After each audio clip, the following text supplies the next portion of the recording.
Every time over এক্সাইটমেন্টে আমি over dressed হয়ে যাই। আজকে আমাদের ডিনার ডেট। ইয়েস, দার্জিলিং এ আমরা আজকে ডিনার ডেট করব, তাও আবার গ্লেনারিসে।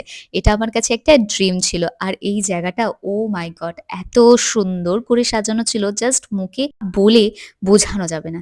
আর সেটা তোমরা ভিডিওতে দেখেই বুঝতে পারবে। চলে আসলাম টেবিলে, আর টেবিলে এসেই আমি আগে মেনু কার্ড দেখা স্টার্ট করেছিলাম। এখানে জানো তো অনেক জিনিসপত্র আমি দেখেছিলাম যেগুলো অন্য কোনো ভিডিওতে তোমাদের সাথে শেয়ার করব। আজকের রাতের ডিনার আমরা এটা নিয়েছিলাম, মিক্সড ফ্রাইড রাইস, আর এটার সাথে ছিল চিলি মাশরুম।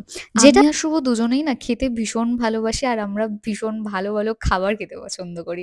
তাই আমাদের দুজনের ডেটটা কিন্তু ভীষণ এনজয় করে কেটেছিল। মিডিলে ক্লিপ নেওয়া হয়নি। বুঝতেই পারছো আমরা বেসিক্যালি ভীষণ এনজয় করছিলাম ওই মোমেন্ট গুলোকে, তাই আর ক্যাপচার করা হয়নি সবসময়। আর এইবার আমাদের ডিনার ডান। এবার আমরা যাব রুমের দিকে। দার্জিলিং এ এসে কারা, কারা গ্লেনারিসে ডিনার করেছো কমেন্ট সেকশনে জানিয়ে যেও। ভিডিওটা ভালো লাগলে লাইক করে দিও। কি